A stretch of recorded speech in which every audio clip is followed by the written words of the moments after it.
Salut tout le monde, c'est David pour la chaîne Monsieur Caméra et aujourd'hui on va parler de mon système d'alimentation pour la Blackmagic Pocket 4K. C'est parti!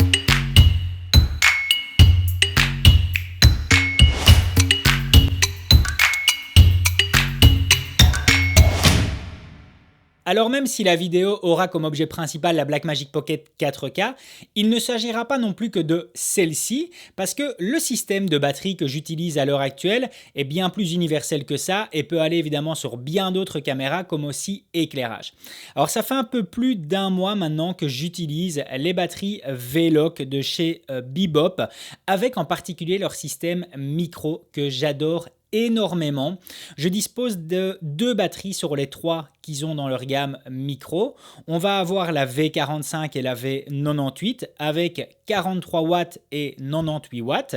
Alors pourquoi est-ce que j'ai opté pour ce système de chez Bebop et pas forcément pour d'autres marques qui sont présentes dans la gamme V-Lock? Eh bien ça va être principalement pour le format qui est repris sur leur modèle qui est présent juste ici. En l'occurrence les deux ici. Et plus particulièrement le modèle V45 que j'apprécie énormément parce qu'on a un ratio qui est vraiment tout petit, ce qui va permettre, lorsque je vais directement le mettre ici sur la Blackmagic, eh bien de garder quelque chose d'entièrement lisible au niveau de mon écran. On va d'ailleurs allumer la Blackmagic, ça sera plus simple, comme ça vous allez pouvoir voir la même visibilité qu'on obtient avec ces batteries-là. Voilà, et je vais directement aller dans le menu, ça va être plus simple. Voilà, et alors, vous voyez ici, on a directement accès à l'entièreté de la visibilité, ce qui fait que je ne me retrouve pas avec une batterie V-Lock qui vient prendre complètement la surface de l'écran. Au moins, ça me permet de garder quelque chose d'un peu plus minimaliste si je n'ai pas envie d'avoir un deuxième écran en plus. C'est vrai qu'on voit énormément ça dans les configurations présentes à l'heure actuelle sur les réseaux sociaux, sur YouTube. On voit généralement que la batterie V-Lock, lorsqu'elle est utilisée sur un rig avec la Blackmagic Pocket 4K, eh bien, vient complètement bloquer le champ de vision sur l'écran de la Blackmagic. Alors évidemment, le bloquer, c'est pas grave parce qu'on peut avoir le retour visuel, mais sur certains rigs, c'est tellement bloqué que je suis persuadé que s'ils veulent changer les settings, ils doivent directement retirer la batterie, ce qui pour moi n'était pas du tout intéressant. Donc ça, c'était une des premières raisons qui fait que j'ai vraiment voulu opter pour le système justement micro de chez eux. C'était cet encombrement qui était présent, qui était vraiment bien pensé. En plus de l'encombrement, c'est aussi au niveau du poids. Ici, sur la V45, on a 330 grammes et sur la V98, on est sur 550 grammes, ce qui permet de garder quelque chose d'hyper léger, surtout si on veut garder celle-ci dans un sac à dos, et je vais y revenir un peu plus tard dans la vidéo. Donc, comme je vous l'ai dit, on n'est pas seulement bloqué sur la Blackmagic, ce sont des batteries qui vont communiquer nativement avec des caméras type Red, Arri, toute la gamme FS chez Sony. Donc voilà, on a vraiment quelque chose qui est présent d'un point de vue qualité, et bien entendu, pour l'avoir fait plusieurs fois déjà à l'heure actuelle, j'utilise la V98 aussi comme alimentation lorsque je vais prendre mon Aputure 120D Mark II sur le terrain et que je n'ai pas d'alimentation à disposition et que j'ai envie de l'utiliser pour une courte durée et pas forcément pour plusieurs heures, eh bien je l'alimente directement avec la V98. Donc, et je sais directement avoir la pleine puissance de cette 120D Mark II. Donc ça aussi, c'est un gros plus. Ça me permet un peu d'uniformiser et de garder quelque chose d'un peu plus léger au final, de gagner d'un point de vue encombrement lorsque je me déplace, lorsque je vais par exemple aller filmer une formation où je dois filmer quelque chose de très près, où je dois filmer des mains, des gestes, etc. Et je vais avoir besoin d'une source d'éclairage comme celle-ci, comme la Aputure 120D, mais au moins je peux maintenant utiliser le système V-Lock et je ne suis pas tenu en tout cas à avoir une alimentation principale sur place. Donc ça, c'est un gros plus aussi. D'un point de vue alimentation, on va retrouver 2 sorties avec une sortie d'étape et une sortie USB. Alors ce que j'apprécie particulièrement avec leur d'étape, ça a été bien pensé, tel un USB-C en fait. Il n'y a pas de sens, il n'y a pas de haut, bas, gauche, droite, parce qu'on va avoir justement 3 points et non pas simplement 2, et avec un système de double encoche. Ce qui fait que si je prends le câble ici, si je le mets là, ça fonctionne. Si je le retourne, eh bien, ça va aussi fonctionner. Donc, c'est ça qui est super bien pensé et que j'apprécie énormément avec le système de chez Bebop. C'est que je ne dois pas commencer à me prendre la tête. Vous voyez, ici, là, je l'ai fait à l'aveugle.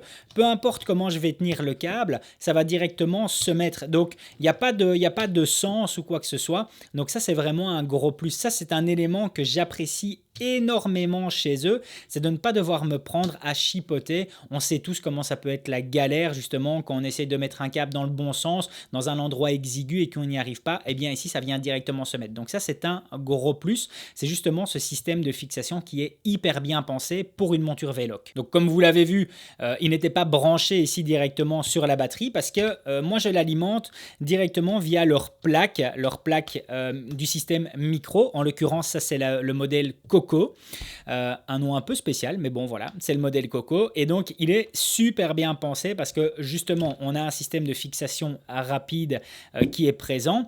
On a un système d'attache qu'on peut voir juste ici, assez bien pensé, donc on peut le mettre directement ici sur des rhodes comme celle-ci ici, sur des tubes en aluminium, et cette attache est amovible, elle peut très bien venir directement ici à l'arrière. Donc il y a plusieurs systèmes, il y a plusieurs sens de fixation avec la même attache, et on va retrouver quelque chose d'assez petit au niveau de l'encombrement. Ça aussi c'est quelque chose que j'apprécie énormément. Et alors évidemment voilà, on a directement une entrée d'étape ici, et on va en retrouver une deuxième de l'autre côté.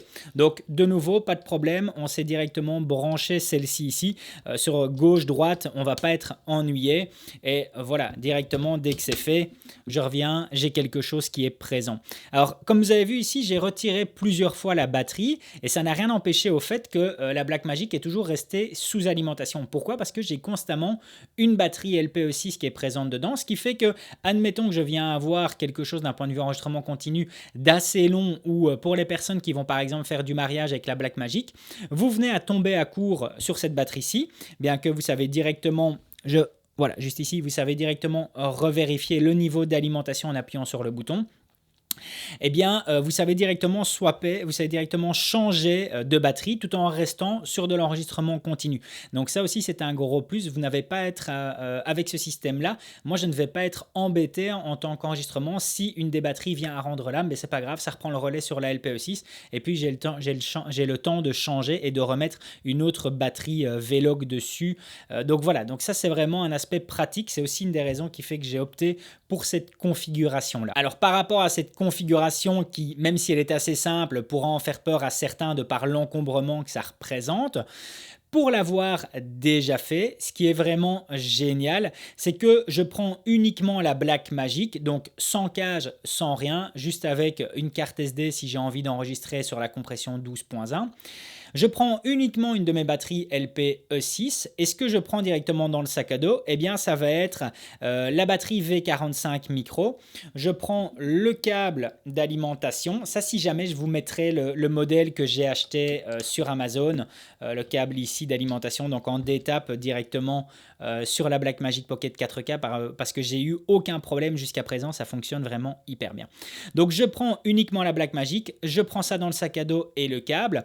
Et ce qui va se passer, lorsque je suis en train d'enregistrer quelque chose, eh bien, je vais directement, si je vois que la batterie commence à baisser, et comme bien souvent, j'aime bien en tout cas enregistrer des plans, soit avec un GorillaPod ou avec un mini trépied, etc., eh bien, je vais pouvoir poser tout simplement la batterie juste à côté et continuer l'alimentation. Ou alors, lorsque celle-ci est dans mon sac à dos, eh bien, je vais directement la mettre rechargée directement sur celle-ci. Alors, je vous ai dit, ça c'est quand j'utilise justement avec une carte SD, mais quand bien même si j'ai juste envie de garder la cage et garder justement un disque dur présent ici sur la Blackmagic, eh bien, au moins, je peux toujours garder le même système d'alimentation parce que le problème de la Blackmagic, c'est que d'un point de vue alimentation, bien entendu, si elle est éteinte, on sait l'alimenter avec le port USB-C et une batterie externe, mais on ne sait pas forcément le faire si vous utilisez justement un disque dur SSD présent dessus. Donc vous êtes en train de filmer et d'enregistrer sur un disque dur SSD,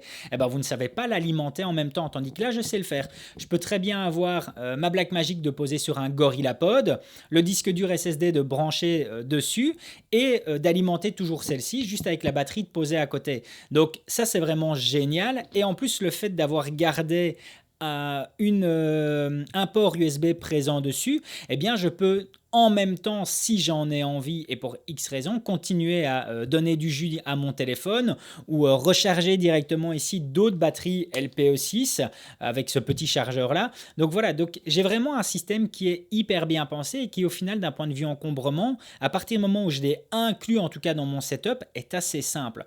Donc je peux très bien avoir quelque chose d'hyper minimaliste, même sans la poignée, même sans le rig. Je peux très bien juste garder la cage, avoir mon SSD de présent dessus, continuer à enregistrer dessus dans la plus haute résolution et avoir une alimentation continue juste à côté. Comme je vous l'ai dit par rapport à mon setup, c'est vrai que j'aime bien faire pas mal de plans à main levée, mais j'aime aussi en tout cas faire des plans beaucoup plus stables, avoir quelque chose de joli au niveau du paysage, au niveau de l'architecture. Et là, ça va être posé sur un GorillaPod ou alors sur un petit trépied type le Manfrotto Be-Live. Donc voilà, donc je peux vraiment avoir quelque chose d'assez simple et d'au final peu encombrant et surtout très léger. 330 grammes, ça c'est vraiment plaisant. D'un point de vue autonomie et par rapport au retour que je peux vous donner, c'est que d'un point de vue enregistrement continu, en tout cas d'un point de vue la laisser allumer constamment, je l'ai fait jusque 2 heures et j'étais, je pense, je crois qu'il me restait un quart d'autonomie dessus. Donc j'ai pas su faire un test scientifique complet, mais je peux vous dire qu'on a énormément d'autonomie avec celle-ci. Donc c'est vraiment, vraiment bien pensé. Donc voilà, c'est vraiment, j'avais envie de vous partager ce retour d'information. Parce que l'écosystème qui est présent ici, que ce soit justement avec les petites batteries, donc d'un point de vue encombrement et d'un point de vue poids, ou alors ici avec justement leur système d'attache, donc sur la gamme micro, avec leur gamme Coco, le nom est bizarre, mais bon voilà, c'est comme ça. On a quelque chose qui est vraiment bien fait et bien élaboré, moi je trouve ici pour la Blackmagic. Ça permet d'avoir quelque chose d'assez simple. Et puis moi, ça me permet surtout de me dire qu'à l'heure actuelle, je peux continuer avec un seul rig que j'ai à l'heure actuelle et changer de caméra quand je veux, parce qu'évidemment le rig que je me construis au fur et à mesure du temps, il n'est pas que limité avec la Blackmagic, je peux aussi l'utiliser avec le GH5S que je suis ici en train d'enregistrer face caméra, ou le Fuji X-T3 avec lequel j'enregistre les produits, et ceci ici dispose aussi d'un système de batterie directement avec une prise d'étape, donc rien ne m'empêche d'acheter ça sur Amazon ou dans un autre magasin, peu importe, et d'avoir justement quelque chose d'un point de vue alimentation d'hyper puissant en continu. Donc voilà, donc je suis super content d'avoir maintenant intégré ce système-là dans mon setup, parce que j'ai quelque chose de bien plus efficace et de bien plus performant que simplement la batterie présente dans nos boîtiers. Voilà, ça me permet en tout cas d'avoir une meilleure longévité sur le terrain